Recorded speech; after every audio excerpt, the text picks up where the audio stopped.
Hi, Wildling. Hey, I'm still looking for some more interesting guests on European herbalism and foraging. So if you know anybody that would want to be a guest in my podcast series, please feel free to reach out and contact me through social media, Wild Plant Forager, or through my website, wildplantforager.com. Thank you so much.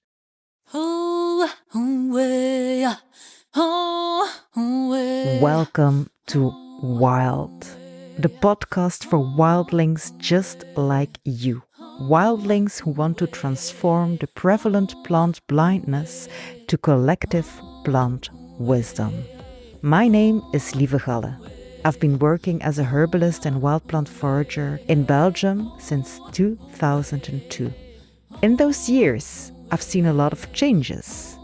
Working with plants has become more popular, but I've also seen time is running out for our planet.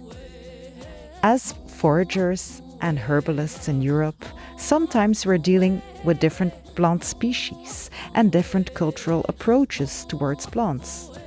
In some countries, working with plants is licensed, and in others, it's almost illegal. I believe that together we can learn from one another and be stronger. There is nothing more empowering than connecting wild souls.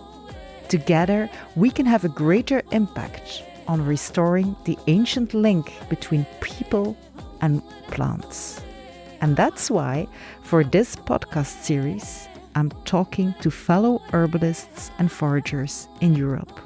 So if you're ready to find out what you've never been told, but what your soul already knows, welcome to Wild.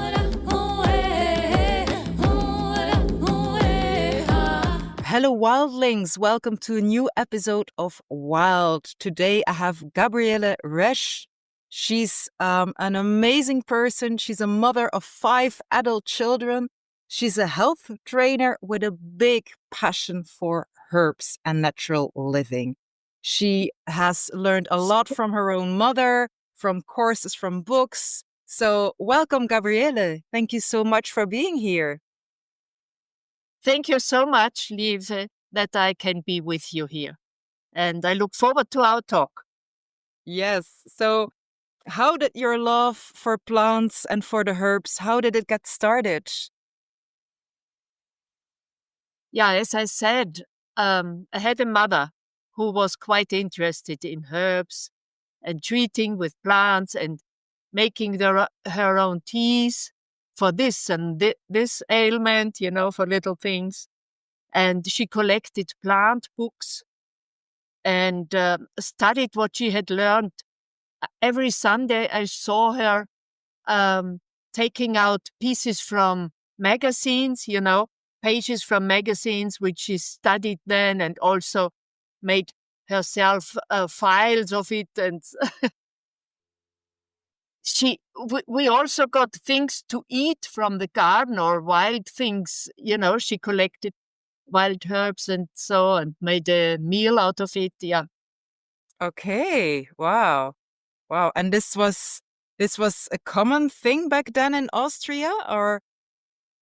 Not necessarily. I don't actually know where she got it from because her mother was already sick when she grew up, from childhood. And so from her mother, she can't have it. Maybe there was another person. I never asked her. Mm-hmm. And how are you using the herbs today? Yeah, I also use them much in food, and I love gardening and have my own little piece here in front of my balcony. And but I also like to collect them outside when I go on my walks and so. And I'm interested, what's that? And look up.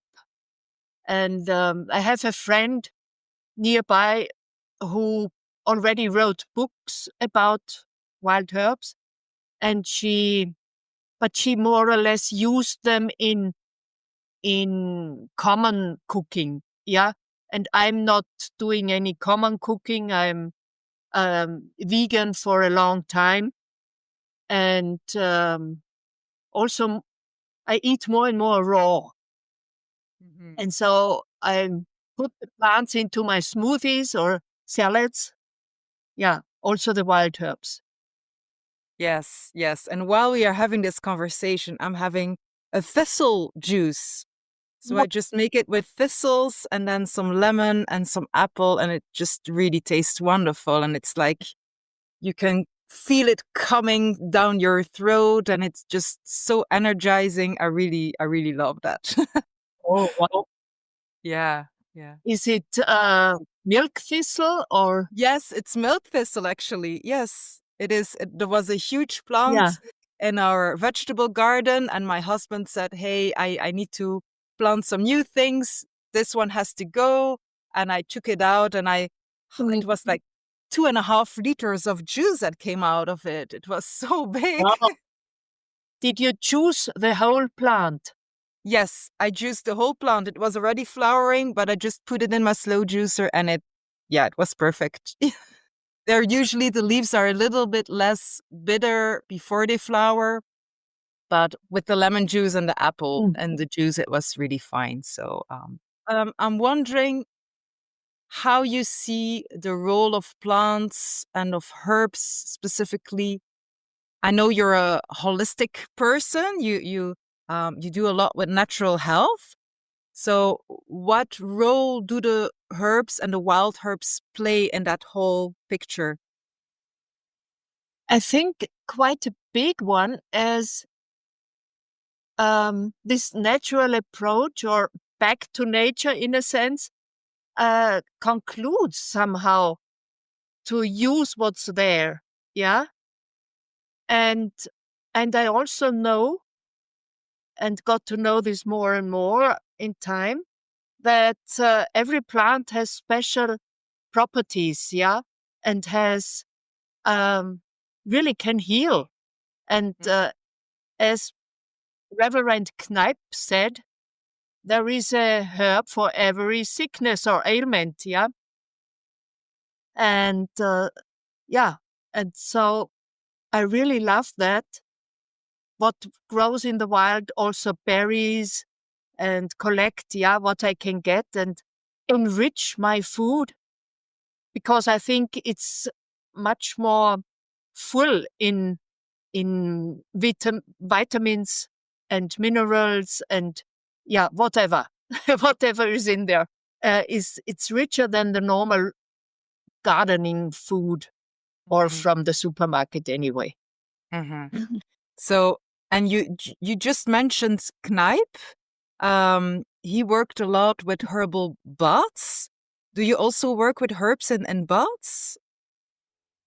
Yeah, not so much, whereas I do poultices and so Okay. with the herbs. Okay, Yeah. nice.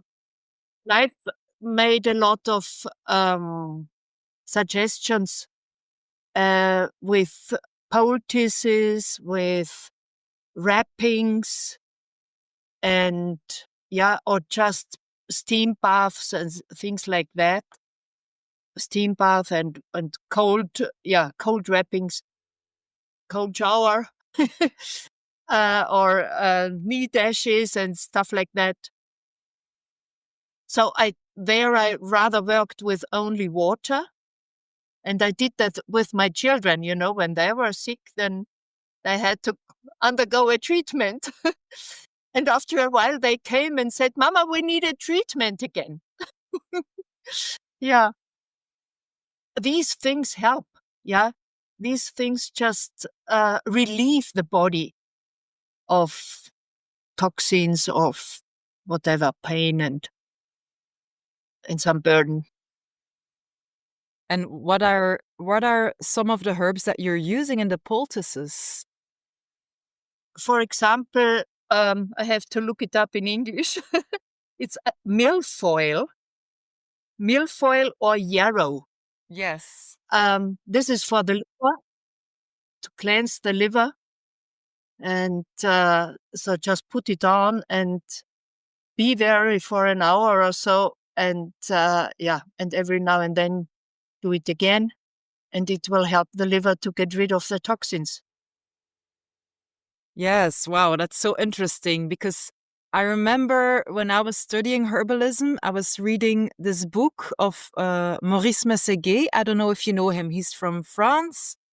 And Yeah. he was Mm-hmm. helping people with herbal baths, but not like yes, whole baths, but also like foot baths and arm baths. And I thought that was really fascinating because I think it's a kind of herbal healing that is not used so much anymore because it takes time. And people want to do everything quick Yeah. and they want to have a quick fix. And poultices and baths, these things need time. And I think it's interesting to see how you can still use them because the time is also medicine, I think, because people are invited to slow down and to become close to themselves. Yeah. And I think, as you said already or mentioned it now, to calm down, and calm down, and rest gives the body some time to recover. Hmm. And also with the children, it was a time of being with them, Yes. telling them stories or reading stories or talking to them. And I really liked it. And I have even now, I have a son in America, and I was there this year already for 2 months. And all of a sudden, they all got a cold. They have 8 children now, Wow. and I got the cold, and then it just makes the round.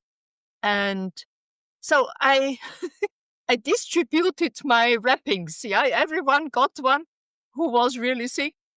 And the next time they came again and said, "We want one again." It is really somehow refreshing, rejuvenating. Hmm. Yeah. What tips would you give to people who want to try herbal poultices? What is a good poultice to start with? Yeah, it depends where they would want to have it applied, or what problem they have. There are several things, you could even put cayenne pepper on the sole of the feet. Okay. Yeah, to help them also to bring the body back into movement, and also to recover the cold feet, or to make them more um, filled with blood. And it depends really. Or you put on like cucumber on the skin, or avocado on the skin, things like that, which makes it nice. What else did we do with herbs? For example, the dandelion I'd rather eat, as I have them in my smoothies. And the plantain or ribwort as well, or the lady's bad straw, or cleaver, Yes. or clever, Yes. or cleaver. Cleaver. Yeah. Exactly. This one I put into my smoothies too, or into the salad. It's very soft, has Yes, especially soft the tops. leaf. Tops are great in the salad because Yeah, they're so soft and they're not sticky. yeah. Yes. Yes, not the sticky one, but the soft one, Oh, the okay. plain You mean one. the soft one. Okay. Okay. I didn't use the other one, the sticky one. It's Okay. a I do bit, use the sticky yeah, one in smoothies, or sometimes yeah, the tops are not so sticky and these you can just put in a salad. But really like when they're yeah. young and just the Mhm. upper tops, that works really well for me. Okay, that's fine to know. Yeah, Yeah. yeah. Uh, there are so many properties of these plants. You can't know all of them and keep them in their head. It is just so much of where you can use them. Yes. Yeah. And it's interesting to hear you talk about the cayenne pepper on the feet, because I remember an old remedy here in Belgium, and it's hardly ever been used nowadays. But an old remedy is to have your foot bath with mustard powder. So just the powder of the mustard seeds. Okay. Yes, and this was like a traditional remedy that my grandparents, I've heard them talking about that as a child, but for them it was already like an old remedy. So, and nowadays I don't think anybody still does it. I think What it would was they when they use were it for? starting to have a cold. And also, To I get the think probably like in winter time when they were outdoors for a long time and they were really feeling cold, and like the way we would use ginger more today, I think they took a mustard foot bath just to warm the body up again. yeah, this they had available, maybe more than Hmm. the other things, okay? Yes, exactly. And I guess it helps to enhance the blood flow in the feet, yeah, and Yes. make them warm and make the whole body warm. So I use the cayenne pepper in my salads too, and it makes a little warm, and yeah, it's nicer. So you live in Austria, and I'm wondering how is like the basic botanical knowledge of the people? Is there like a difference in the countryside and in the cities, or is it with the young people or with the old people different? How exactly is that? I'm Austrian. I do not actually live in Austria, as I'm just across the border in Germany. But it's about the same setting. Yeah. People are nearly the same. Maybe in the countryside it's more common than in the cities, and also with the older people, and not the younger so much.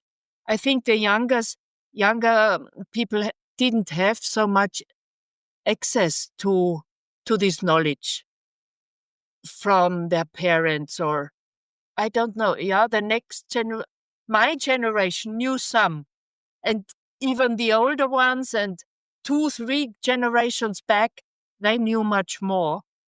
But nowadays, you can go to the doctor, get a pill, and that's it. And as you said, it's easy and quick. Yes. So you think it's really because of modern medicine becoming, because of the growing imperium, let's call it, of modern medicine, or is it like this interest of the young people that just show no interest anymore, or is it that the older people were not interested in passing the knowledge along, or what exactly happened? I think it's a bit of nearly everything. I think the modern medicine has spread so much more. Yeah. My grandma, they didn't go to the doctor as often as we did, or we do in our times. Yeah, and also things got cheaper for us, I guess, Yeah. when we go just with modern medicine. But with the interest, I see maybe a little growing interest in the very younger ones, also who want to be more natural, and having a family in maybe outside in the woods or so, and wanting to be more a part of nature again. This is there.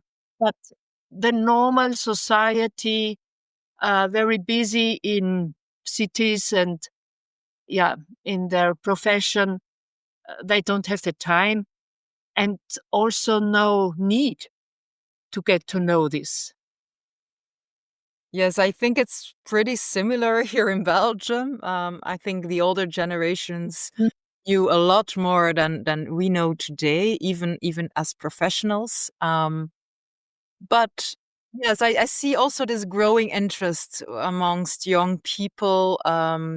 They really want to know, and um, I think once they get into it, they know what they have been missing all this time, because knowing about the Yeah. plants also gives you a sense of belonging in the landscape where you live, because it's really a very weird situation to live in a space and to go outdoors and not be able to recognize all the plants and know what they're used for. And once you reinstate that in people, people are, I don't know, it makes them more happy. I see this happening with my students. It makes them more happy because they, So yeah. yeah. Mhm. So it's, yeah, I'm glad that there is a growing interest. Absolutely. Yeah. So and like in Germany or in Austria, what is it like if you like want to have some herbal education? Are there any herbal schools that you can attend, or There are several, and in in Austria you cannot really practice it uh, as a professional. Mhm. Um, you have to be, if you go into that healing profession, then you have to be a doctor in Austria. In Germany, you can be a heilpraktiker. Yeah, so this is a person who learns the natural way of treating sicknesses, ailments, and in Germany, this is possible. okay. But in Austria, you can do herbal schooling, but you cannot practice as a herbalist. Not not if you're not a doctor. When you Okay. can give some counsel, you can do courses just Yes. for people who are interested. You know, you can use it for yourself, or it's not, but not that you can go into the healing profession with it. But it's pretty much the same in Belgium, actually. But I'm Mhm. very curious about the German part of Heilpraktiker. How does it work? So you can treat patients, or how is that exactly?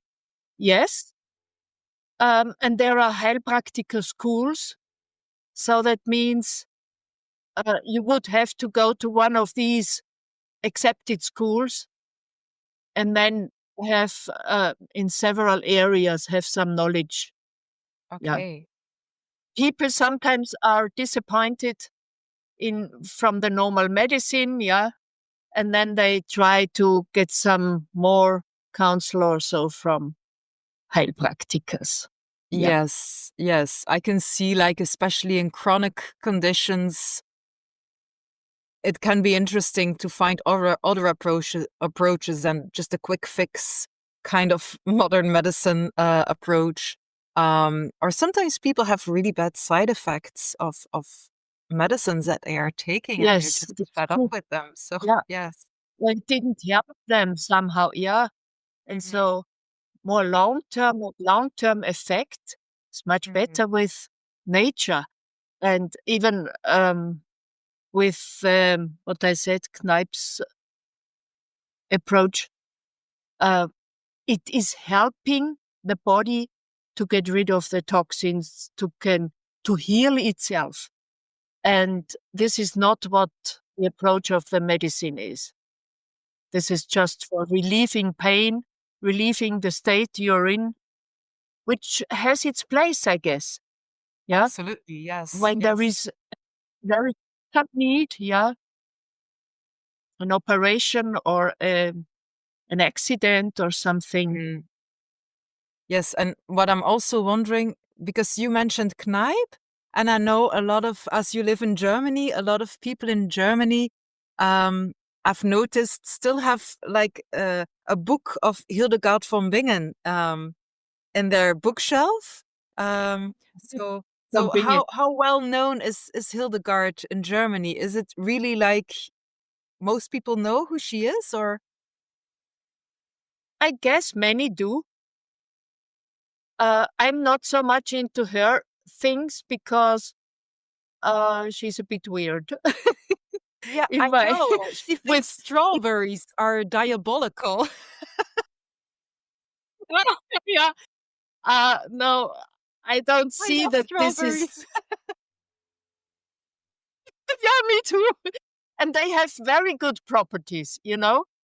You should have them every day with certain conditions. Um, but yeah, it's not that just looking at the thing, at the herb or plant and seeing what it is good for, what does it have more than others maybe or so, and where would it help, and then take it. Yeah, certainly there are plants which are toxic. We know that, and we shouldn't take them. Or we have really a very special case where we just have to use a little bit of it or so. Yes. Yes. But I would not like to go into that. Yes, I think what fascinates me personally most about Hildegarde, how as a woman she has, in the time where she lived as a woman, I think the Mhm. fact that she wrote music and that she did all this herbal studies and she had her own opinion on things is very surprising and is, well, yes, that somehow she was allowed to do that and that we still have writings that document this. And I think as a historic Mm. figure she's really interesting.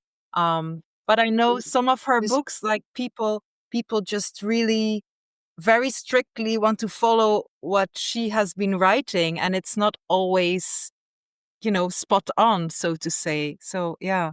Yes. And of course, in Austria, you also have Maria Treben, right?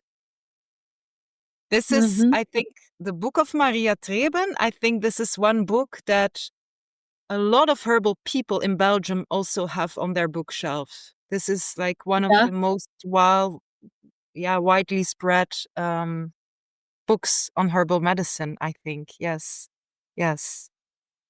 And there are also a few um, pastors, priests who took on, yeah, Kräuterpfarrer, Weidinger, and so on, yeah, uh, took on this task or this, wanted to follow up what Kneipp began, maybe, or I don't know Can you explain a little bit what you mean? what he did, you mean? Yes. Yeah, so just giving counsel how this and this herb is to be used Okay. and what you can do when you have high blood pressure or low blood pressure or this and that. Yeah, and he had even a little excerpts or answer and question in magazines, newspapers. So, and things like that are not happening anymore today, like in magazines? Actually, I don't look at magazines for myself, so I can't know much. There might be some. There might be some. Okay. But that doesn't mean that people are more interested in it. It Mhm. Yeah. There are certain magazines which maybe retired women want to look at or so, or more the women in the country, who have a bit more time or so, they want to look at that and they are doing gardening as well.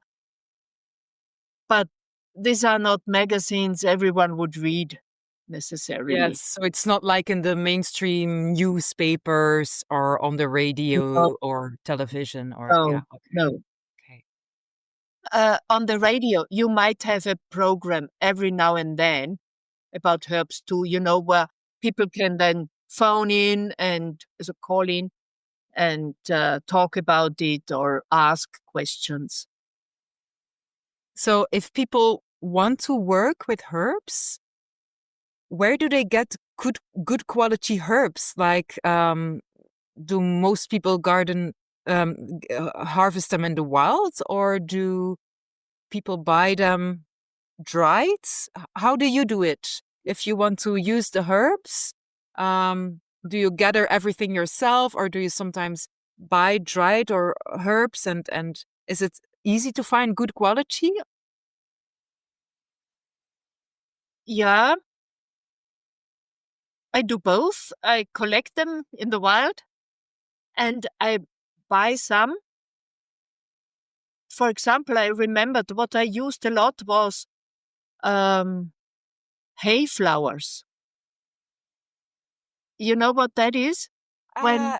When the hay is collected and then and it will be put into the barn somewhere up, and then in the rest of it there are little flowers and dried up now, and this they sell cleaned then, they sell also in the pharmacies, or at least they did, but I think you still get them. And then you inhale. When you have a cold, you can inhale with the water, as made a tea more or less of these hay flowers. And it is better than just water, Kneipp says. Okay, so you just pour hot water over it, and then with a towel, you just inhale the steam. Okay. Yeah. Okay. You And is cover this with a blanket so that okay with a blanket? And is this like a remedy that is still very common to do? I don't think so, that it's too common. My mom did it all the time, and so I have it, and I did it with the children. And the hay flowers, they take a lot of, they are cleaning, yeah? They pull out toxins again. And even when you have problems in your feet, like these restless legs, or you have heavy feet or so, then make foot bath with that tea of the hay flowers. Okay. This is very good. Okay. So you can even sneeze them through first. They don't need to be in there, Yeah. but they can. Yeah. Okay. But it didn't quite answer your question. You can get herbal teas, very good quality. In Austria, I guess more than here in Germany. And I found that last time I was at the pharmacy asking for some tea, also some dried herbs. He said, they're not so available anymore because of the new laws which are in the EU, that when you sell them as medicinal teas or so, medical teas, then they have to undergo so many regulations, and so many don't sell them anymore because this is too much and too costly as well, no? Yes. And what about organic shops? Do they sell good quality herbs? Because usually, Yes. yeah, in Belgium, that's Yeah. where we get And our herbs. and it's usually better available in Austria than in Germany. Okay. Okay. Yeah. Yeah. Why is that, you This is think? my impression. I think Germany is so big, from the country, and people are interested in so many other things and have more access to the world, in a sense, than Austria may be. And so in Austria, we are more, well, it's us and what we got from at home. And this is what I see. Yeah, maybe there would other people say something different. Yeah, it was how they could live it or experience it. But I have to say, I find Austria is still a bit more sleeping than a bit more in the past than Germany is.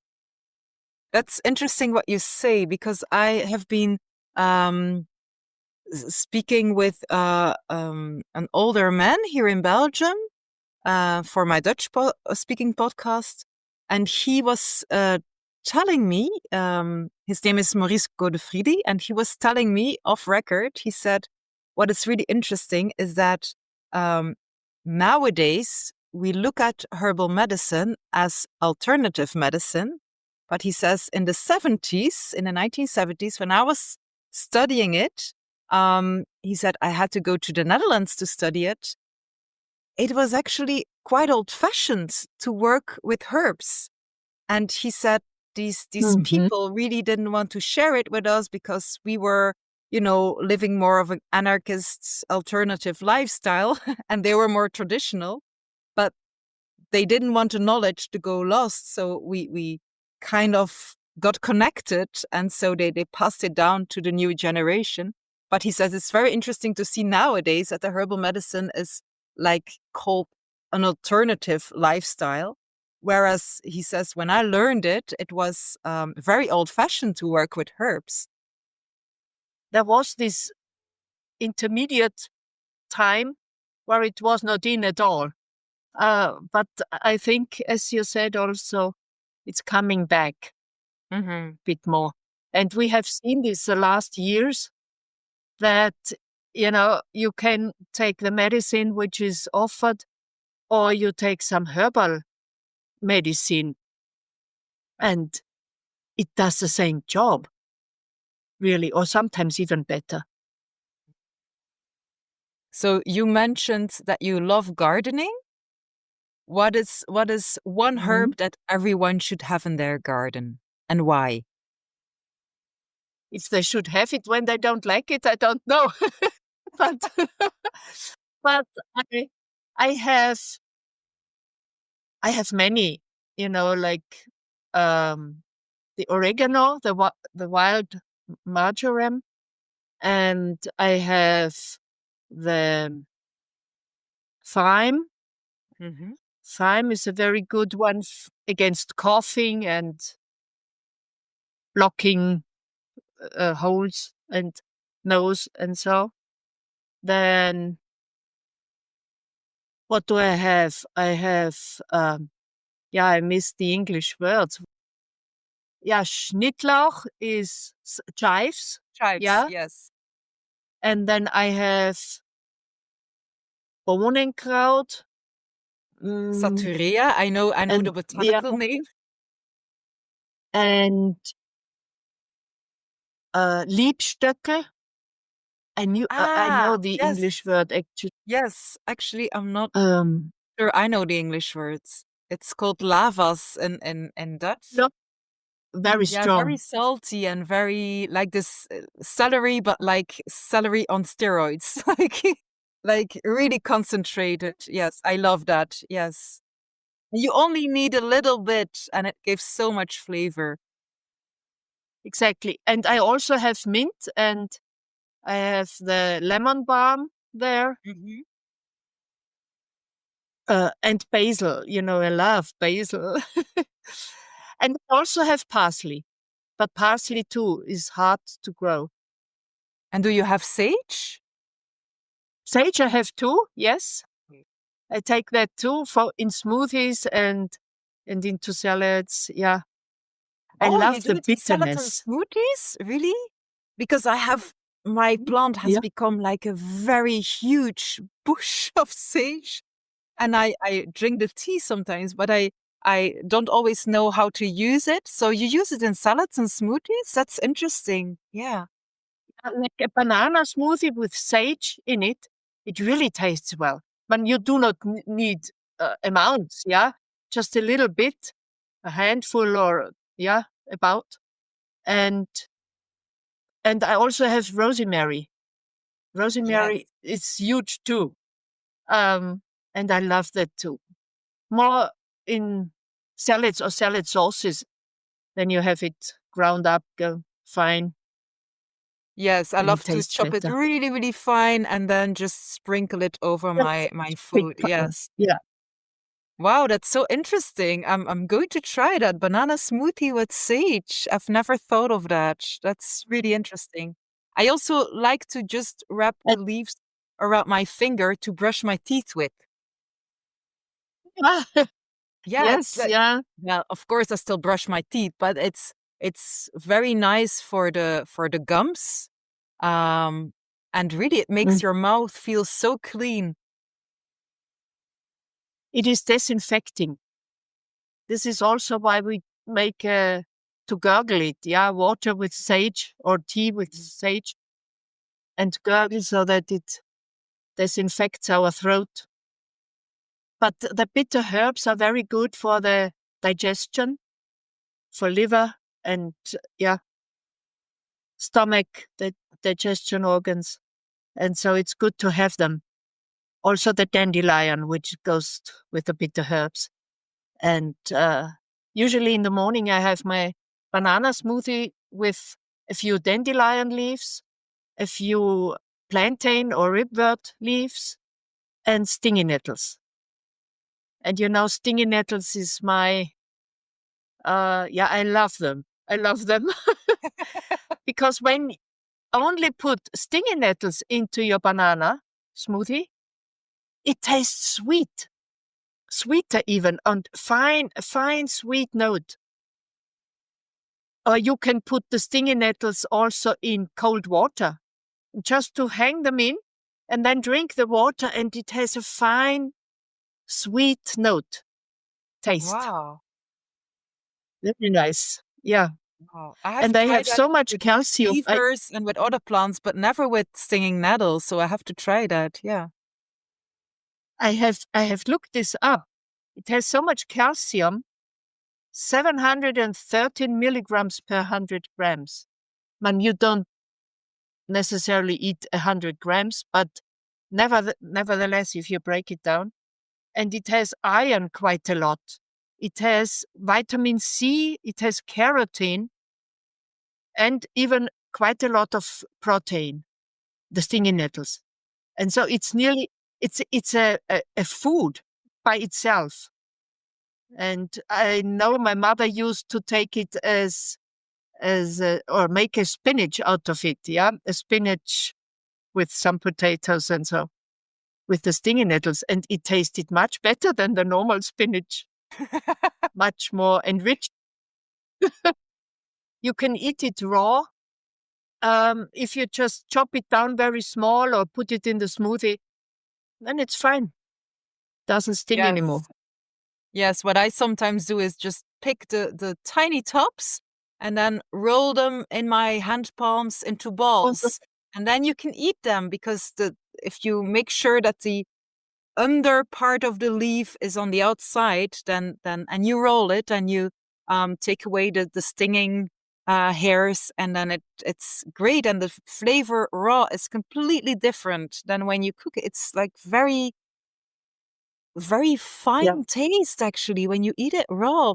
My students are usually very surprised when I let them taste this. Yes. So you mentioned before that you live near the mountains. How is the flora in the mountains? Because I can imagine when you have different heights, you have different plants. So there's probably a lot of biodiversity there, more than near the fields of the farmers. Yes, much more diverse there. And you find little flowers or plants which you can't find further down. And it's very nice to see them. And and several are protected, so you shouldn't take them, like the Enzian or Edelweiss. I don't know. Alpine rose, do you say that too? Alpenrose?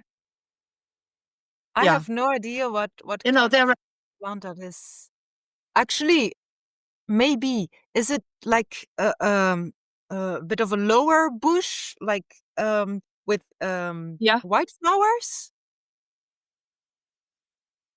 Red, with red flowers. Okay. Oh no, I'm thinking about white flowers. So I'm not sure what you mean with Alpine rose, but yes.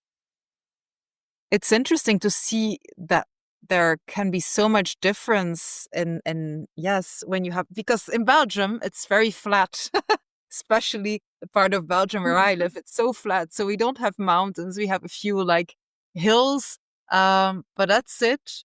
So to me, it's really fascinating to see like in the Alps that just the difference in height can mean so much difference in flora.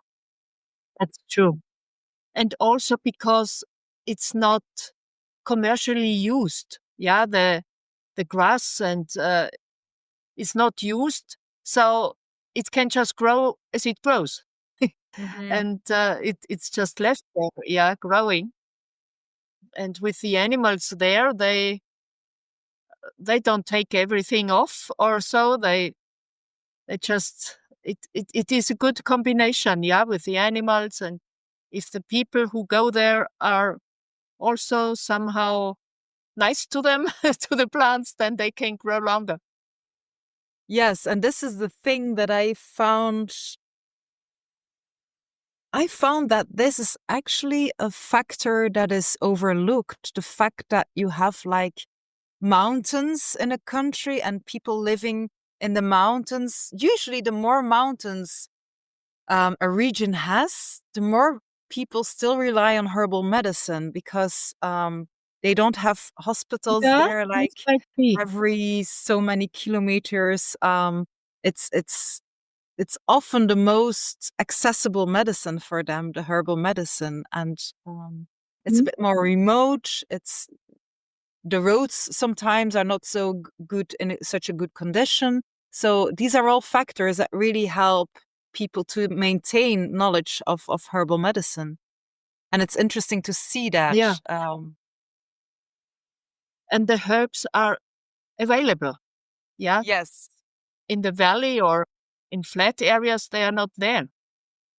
Yeah, and I think also the more people you have in a certain area and the more industrial agriculture you have, like monocultures in fields, spraying and everything, the less plants are Yeah. available. Can you name like a specific tradition with herbs, either in Germany or in Austria? It can be like a folk tradition or a typical thing that is done with herbs. What I know is a dish, for example, of, what is it called? Hollerkoch. It's called, this is our name. I didn't look this one up in English. Yeah, elderberry. It's elderberry. Uh, the berries, they used to cook with apples and a little bit of sugar and cinnamon and maybe some starch to thicken it. And this was Hollerkoch, and it was very common, and everyone had to eat it because it prevents sicknesses, colds and stuff. And I would use now dates, but I do not really eat them too much. Maybe a few berries, but because I prefer them raw, and you shouldn't eat too many. Mm-hmm. It can give you a very quick digestion.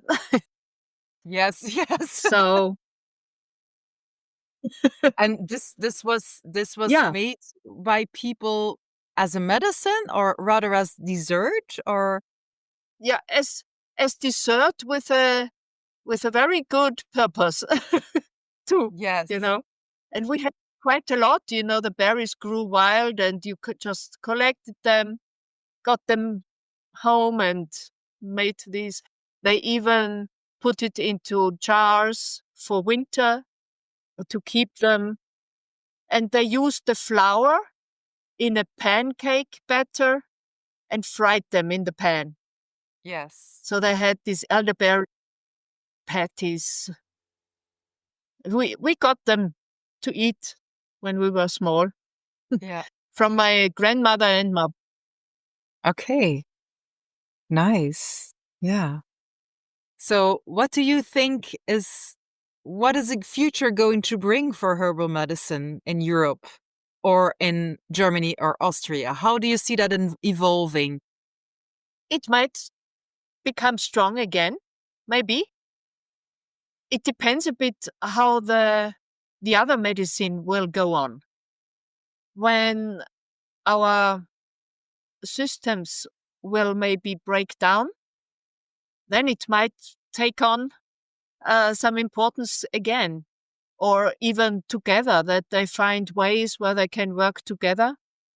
So, I guess as soon as people have need, then they come back to the old things or to that which is available, which is there. And it's much cheaper than anything else. But as long as we have big companies and factories to produce stuff, then this is easier to access for everyone. Now, still, as long as we have money to buy it. Yes, what I can see here in Belgium is even though we have a lot of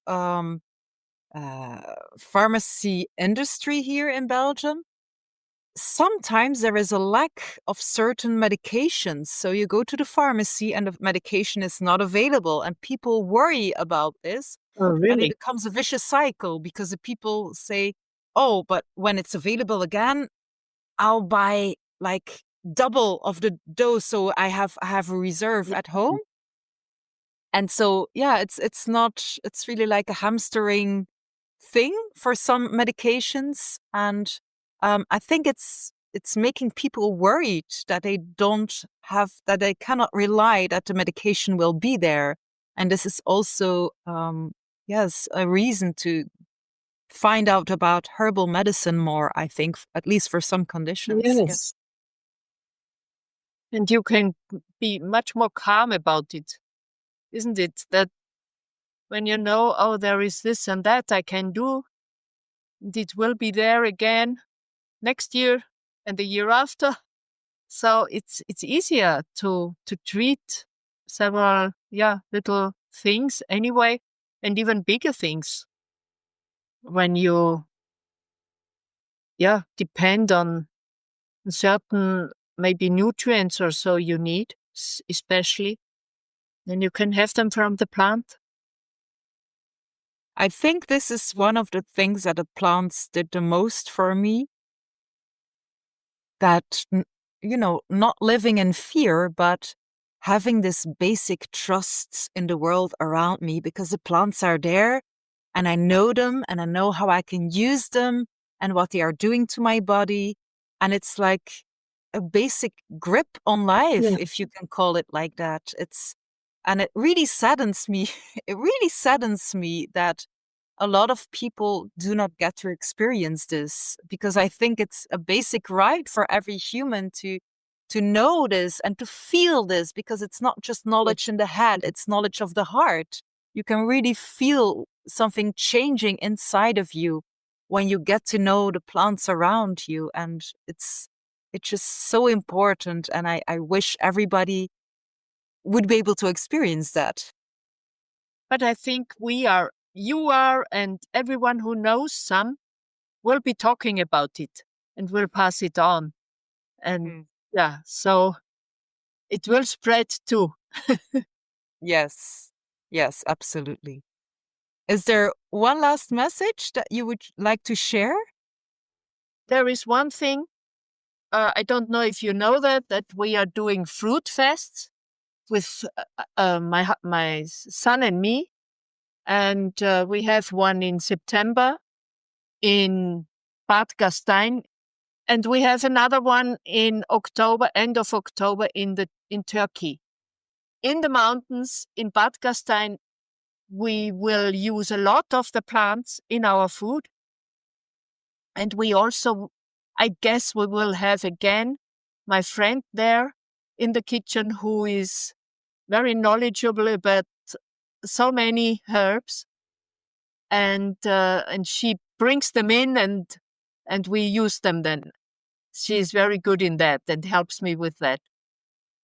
The pity is she is not speaking English. But other than that, maybe she could tell us even more. So this is a very good thing to experience the mountainous herbs, and usually they're a bit more intense as they grow not so big. They are in lower growth, a little bit less because it is less warm there. They have a shorter time getting to bloom and to have their berries or whatever they have. their fruits. Yes, herbs make the life so much more valuable, I think. Just that little bit of, Yeah. extra taste in life. Yes, yes. And I've seen pictures of the location that you have for the festival, and it's just stunning. It looks stunning with the mountains. Yes. Yeah, it's So, great. It's really a big holiday, natural holiday in the mountains. Yeah. yes. So if you're interested in health, this is really something that, will be so worth visiting. Yeah, and I want to thank Mom that she taught me so many things and practiced it so that I could experience it, how good it is with herbs and how much you can do and relieve yourself. I also want to thank all the pioneers back in 160 years ago or so, Reverend Kneipp or Messeguet, as you said, and several others, Ellen White, who did more the lifestyle, um, reform. And I'm really glad that people again and again during history have come back to what is in nature and took advantage of that. Yeah, and I also want to thank the creator that they are there and that we can make use of them and get well. Yeah. So it's very interesting. And I find when we use the plants and we are out more in nature, that we are much more a part of it and we feel blessed by it. We feel calm, we feel happy. Yeah. And the other things cannot touch us so much, maybe. Those are some beautiful words to end this conversation. Thank you so much, Gabriele, for the wonderful conversation that we had. I'm glad that I could meet you with that and talk to you a bit more. Yes. Really Yes. glad about that. I hope we will see us again Yes. sometime. Yes. Yes. Thank you, listener, for listening to this episode. Hope to see you for the next episode. And in the meantime, keep powdering your nose with dandelion pollen. Bye-bye. A warm thank you for listening, Wildie. Are you feeling a wild itch after this episode? Well, just head over to wildplantforager.com and feel free to connect with me on social media. I'm looking forward to the next episode. I hope you'll be there. But for now, just go outside and follow your wild heart.